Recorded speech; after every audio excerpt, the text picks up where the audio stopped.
The following is a special presentation of 710 ESPN Seattle and 710sports.com. Live from Lucky Strike in Bellevue, this is Seahawks Weekly, presented by Bud Light and also by Pop Chips. Each Thursday night, we take you inside the Seahawks like no one else can. Seahawks Weekly is on 710 ESPN Seattle and 710sports.com. It is Seahawks Weekly coming to you from Lucky Strike in Bellevue Square, brought to you by Bud Light, by Pop Chips, always pop, never fried. As you can see, we're joined by one of the members of the Legion of Boom, Walter Thurmond. Started this season at right cornerback, playing nickel, someone who is, of all the players on that roster, covering him from the first draft in 2010, chosen in the 4th round, coming off of a very serious knee injury. And it's kind of been probably one of the toughest 3 years for you to get to this point. So I guess I'll ask, after all the injuries and after all the comebacks and a broken leg twice, how does it feel to be out there and contributing, I'm sure, in a way that you always knew you were capable if you could just get right? Thank you for having me on. But, I mean, it feels great to be back healthy and able to contribute on this great football team, you know. I mean, we have a lot of great players on the team, and I'm just glad to be a part of it. Walter, I saw you make one of the most athletic interceptions during preseason I think I'd ever seen. He went up, ball was up in the air, he went up and caught it in his left hand, and then there was the receiver was right there about ready to knock it out of his hand, and he switched the ball over to his right hand before he hit the ground. Was that on purpose? Did you just instinctively do that, or was that on purpose? I've always, ever since that play, I was just kind of wondering, what in the world, were you really thinking about doing that? It kind of just happened. I mean, I was the original intent was to go up there with 2 hands. I kind of jumped too early, and so as I was coming down, I just had to throw the 1 hand up there, and everything just fell in place. We made it look good. We were talking about that with Russell Wilson the other day because he made that little pirouette move. Yeah. You know, and I just was, you know, Mac and I both played, and, you know, I remember when I was playing, John Elway used to say the game was really slow for him. It would happen in slow motion. Mm-hmm. For me, it happened in fast motion. I mean, I had to look to see what I did. Is that way for you a little bit? I mean, do you sometimes out there just react and you don't really think through it? You're just reacting? Most definitely now. You know, I'm getting that experience, you know, watching film. On that play in particular, it was almost slow motion. You know, the technique was fine at the line, and went back and looked for the ball and everything. It was just the ball was just flowing and hanging up there, you know, and I knew that I had the opportunity to make the interception. And just naturally during the game, it is pretty instinctive, though. Walter, you've been part of really nothing short of an overhaul, and Walter Thurmond is here with us on Seahawks Weekly from Bellevue Square, Lucky Strike in Bellevue Square. You've been part of an overhaul of this secondary. Before you got here, it was a group that was known for diminutive quarterbacks, shorter guys. You guys have come and established a style that you play in terms of the bump and run. You're not as tall as Richard Sherman, but I've heard that your arms are every bit as long as his are. What do you guys, when you look at how this secondary plays, what would you say are kind of the adjectives? What are its traits of how you guys seek to play? Really just trying to be physical, you know, really dominant. And that's everybody in the secondary, you know. Everyone wants to be great in that room, and we drive everybody, you know. It's just a lot of great competition out there. And then that style of play just comes from Coach Carroll back at SC. He was known for having the big corners and bump and run and be right in your face. And he's carried that whole situation here, you know. And he's since I've been here, he's just brought in a boatload of Pac-10 players, guys that he's played against and recruited against and stuff like that. And same thing with Brandon Browner when he brought him up here in the second year after his CFL contract was up. And everyone just fits the scheme great. Walter, just maybe talk about just how you guys are coached up, like just to cover the receivers. I know some guys. I heard somebody talk. One of the DBs talk this week. Maybe it's Richard Sherman about not peeking in the backfield. He said that's not my job. My job is to keep my eyes on the receivers. And maybe just talk about, just go through how you guys are just really coached on just to being very disciplined and just covering your guys. Most definitely, you know, we leave it up to the front seven and the safeties to handle the run, you know. And if anything squeaks out, then we have to be able to step up and make that tackle. But first and foremost is to be physical at the line of scrimmage and really try to eliminate that receiver and make it really tough on the quarterback to make a great throw. Who's the one guy in that group that you kind of marvel at, where you look at and go, wow? I mean, you really respect his game and the things that maybe it's something that he can do that you can't, or just something that kind of catches your eye in practice or in a game. Earl Thomas. Came in with the guy, and from day one he's been just the ultimate competitor, and he really wants to be great. He wants to be the best safety to play the game, and he works that way every day in practice. There's no days off. And that stuff rubs off on everybody in that secondary room. Everyone sees that guy making plays, and you have to step your game up because he's giving 110% out there, and he's one of those guys that everyone on the team has that respect for him and just marvels at his ability. He just seems like a very serious dude all the time. Yeah. And, it seems like he's just kind of a guy that just sort of demands your respect, but also he demands your participation every day. Like, you better be on top of your game no matter what. Yeah, I mean, we have a high standard in the room, and everyone has lived up to that standard in some way, and I think the standard is to be great. That is the standard in the defensive back room, and he's the corporate of that. He's brought that in since he's been starting from day one. Walter Thurmond's with us here on Seahawks Weekly at Lucky Strike in Bellevue Square. You can listen to the Seahawks take on the Houston Texans this Sunday. Pregame starts at 7 with kickoff at 10 on 710 ESPN Seattle. We'll get into the Texans matchup here in a little bit, but I'm curious. From a defensive back's perspective, when you look at how Richard Sherman and how Brandon Browner play, kind of the other two corners that are part of that nickel package, what would you say are the distinguishing characteristics of those two? We'll start with Brandon. When you look at how they play the game, what stands out to you? The physicality for both of those guys, I mean, big corners, long arms, really make it difficult on receivers, I mean, Brandon is 6'4", 220 pounds out there, and I mean, he's bigger than most receivers out there, and close to some tight ends as well, and he really makes it difficult when he gets his hands on you. Same thing with Sherman. He has great athletic ability. His background of playing wide receiver in college helps him out a lot. He's very knowledgeable of the game, and he sees a lot out there. He's very smart out there, and he's also another player that's very physical and has a lot of ability out there. Now, there was a play in training camp during a practice where Richard was trying to put on Sidney Rice's jersey. And he was planning to get out there as a receiver. And I know that Richard is pretty confident that if he were to get some balls, could you cover Richard Sherman? Oh, we've gone against each other already in college. You have? Yeah, his first 2 years when he was at Stanford. How did that go? I got the better of him out there. Did you? Yeah. Sherman's a DB now. Yeah. I want to point out to Richard Sherman that it was Max Strong that said that. Not to throw anybody under the bus, but it was Max Strong that pointed that out. Yeah, but you know what? Walter sort of insinuated that he's the guy that sent Richard Sherman over to the defense. See, you'd think that Dave Wyman's on your side, being an NFL linebacker in the defensive camaraderie, and there he is. He's trying to point you out. But I just want to talk about just maybe, to me, one of the hardest positions to play is the guy covering the guy in the slot.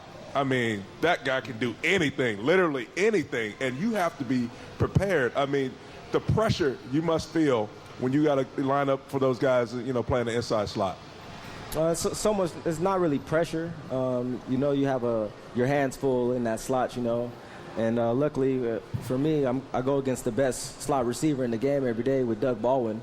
His ability, his quickness is second to none out there, and he's very crafty in his route running.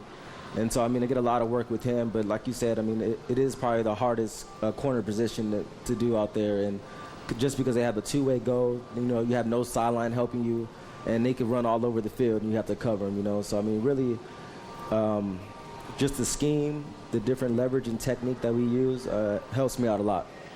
How about punt returns for you? I know Golden Tate's out there right now, but you're a guy that's a good returner. Kickoff too, right, in college? Yep. So is that in your future, do you think? Punt return, I'm just patiently waiting for my opportunity. I was going to have some opportunities this last game towards the third and fourth quarter, but unfortunately we didn't have long enough field for them to punt. I'm just waiting my time, where they're trying to get me back there at some point, and we'll see how that goes. Are you campaigning? Like, are you always next to Coach Brian Schneider saying, Coach, I can do it. Coach, put me in there. Coach. or that kind of thing? Or he gave me a nod today, just saying, "Be ready. You never know what's going to happen out there." And so I'm always ready. Just waiting for the opportunity. Seahawks Weekly here from Lucky Strike in Bellevue Square. And Walter, there was a lot of build-up to this season for the Seahawks. A lot of people on magazine covers, expectations. And I know you guys have insulated yourself in some ways. You're inside a bubble. But if you take a pause right now and look how through training camp and through 3 games, how do you think you guys have handled that, the expectations, and just a little bit of the spotlight that you faced? I think we're handling it well. I think Coach Carroll's done a great job of doing that, really focusing on one game at a time, and I think that's very crucial for us.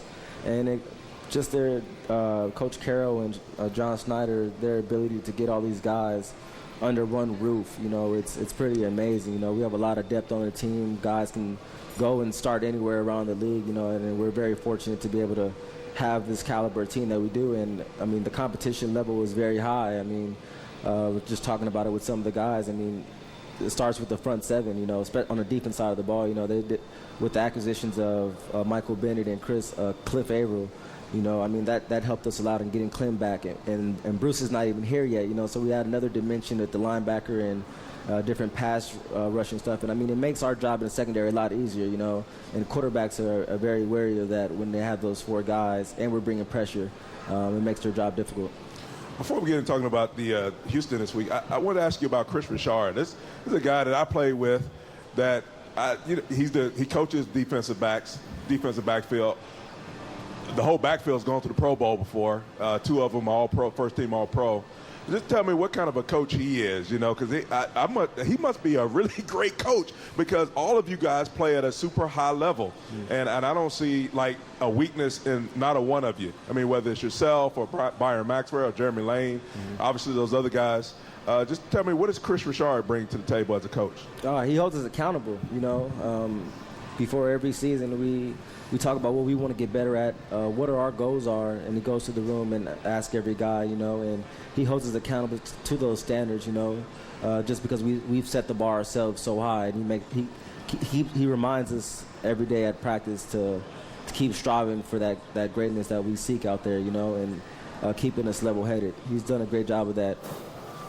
So, Walter, I'm not sure if you're aware of this, but quarterback Matt Schaub is handing out pick 6s. Okay, so he's got a couple of them. I've heard this. I mean, he's not on purpose, but it's happening. Yeah. Right? That's 2. And so you got to be licking your chops. But, I look, all the respect in the world for this guy because I know John Clayton, who we talked to earlier, considers him to be an elite quarterback. Yeah. And the one thing I look at is his completion percentage. He's like 65% career. Pretty good. What are you seeing from him on film? He's a game manager, He's a great quarterback, and he's a strong arm with a great running game and some great receivers out there, We just need to get after him early.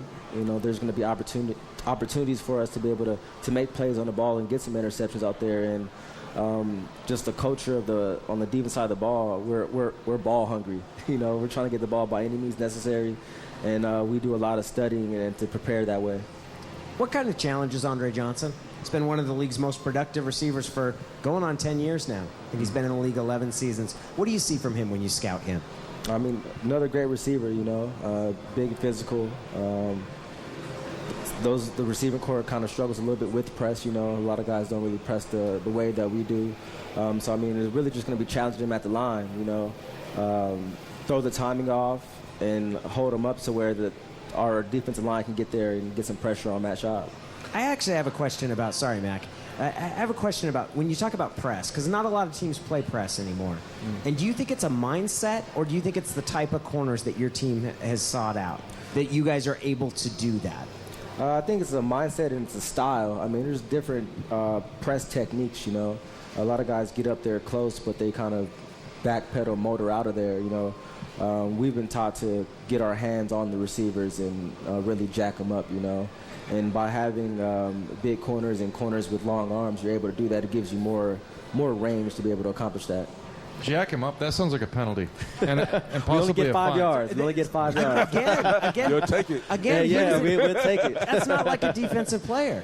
That's not like a defensive player at all to be campaigning for penalties. I was being sarcastic. You can't touch anybody these days without getting a fine and a penalty. Yeah, that's true. What's another maybe guy or two on that team that really stands out to you as you've been watching film so far this week?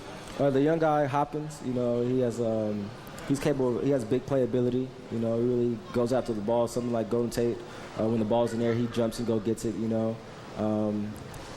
The Owen Daniels. It seems like he's the go-to guy for Matt Schaub out there. He's going to get a lot of targets. And Ben Tate, he's a physical runner out there. He's a change-up to Arian Foster, and he gets a lot of carries as well. Well, the thing about him is he has a huge average, right? Yeah. I mean, Ben Tate, I noticed that he gets about half the carries as Arian Foster, but he gets twice the yardage, right? I mean, they're almost the same, and those two guys. And that's the thing, Walter. I look at this team, I go, man, you got Matt Schaub, you got all those guys you mentioned, and then on defense, J.J. Watt. I mean, they're very talented. But, man, they are not playing well right now. You look at on film, is that kind of scary? I mean, do you look at a team like that and go, these guys are all really good players. As soon as they start to play together, they're going to get healthy, and we're going to make sure it's not on us. Yeah, they really do have that ability out there, they went pretty deep in the playoffs last year. They went 11-4. Was it 12-4? Yeah, they were 12-4. 12-4 last year. Yeah, playoffs the last 2 years. So, like you said, they do have a great offense, great defense, Fortunately for us, we're clicking too, and on the defense side of the ball, we're trying to we're stingy out there, and we're not going to let them just run all over us and just pass all over us. We have a pride about us, and it's all about the ball. We're trying to do that, get the ball back. Walter Thurmond's with us here on Seahawks Weekly. And, Walter, I don't want to go back too far, and I don't want to dwell on this, but I think as we watch how you played and how you've emerged this season, it's only natural to take a look back the last couple of years. And how did that test you as a player? Because you came in rehabbing from a very serious knee injury, and you played your rookie season. You got your first start and started 2 games your second year before suffering what was a really nasty broken leg in Cleveland, and then re-injured that leg during your rehab and ended up coming back midway through last season.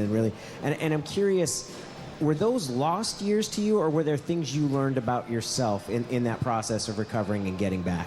Yeah, they weren't lost years, It was just a mindset to keep being focused and hungry, having that confidence in myself and knowing what type of player that I'm capable of being. It's just unfortunate circumstances. That's the risk that we take by playing football. All the injuries that I've suffered were football related, minus the rehab injury that when I re-broke it, And everything happens for a reason. The past is the past now, and I feel like it's made me stronger. It made me a little bit more wiser.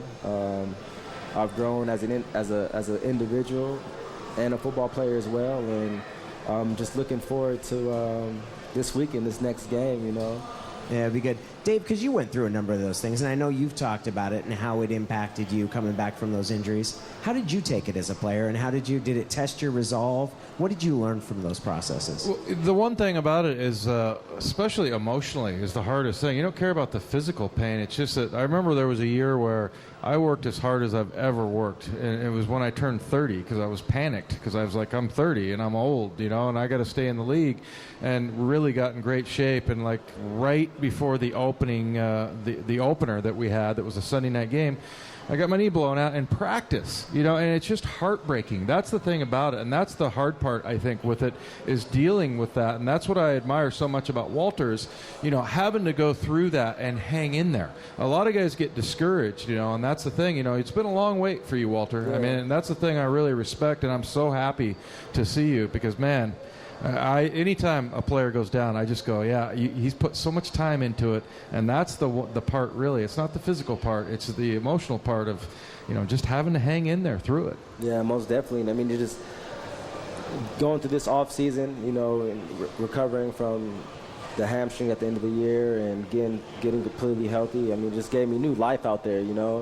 Just a new confidence to be able to go out there and just play a game I love to play. And I love every minute of it. Yeah, you could tell when Pete Carroll would talk during this off-season workouts and during training camp, he'd talk about Walter Thurmond and the competition with Antoine Winfield. And the one thing Pete always said, and I think that anybody that's watched practice and been out there, we're not seeing anything new from Walter Thurmond. We're seeing him with a chance to perform and be healthy. And it's been one of the funnest things about the start of the season is being able to watch you kind of be able to showcase your best, and it's because it's been a long wait for you.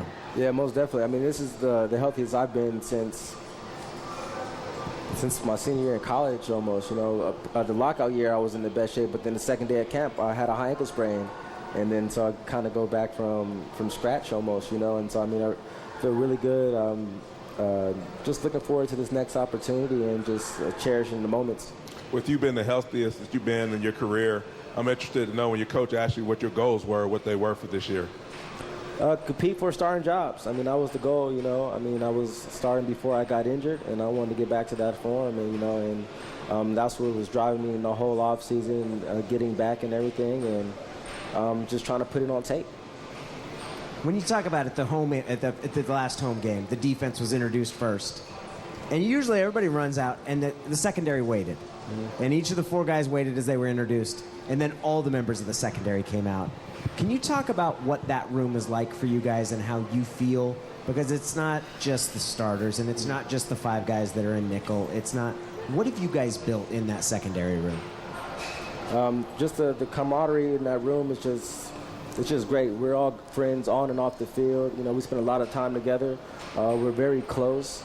And the Legion Boom isn't just four guys. It's the whole secondary room, you know, and the guys that don't get really appreciated, they contribute a lot on this team, whether it be special teams, scout team for practice, giving guys look, you know. We make the offense better as well, though, you know, because they're not having to go against Sherman or Browner. But even if someone does go down, these guys have been able to step up and play big in these games these past couple of years. You know, I've met Byron Maxwell off the field a couple of times, and then we had him on a show the first time ever this year on the Huddle. He was hilarious. Yeah. Is he the funniest dude in that room? I know Sherman's very funny, but where does Byron Maxwell rank in there?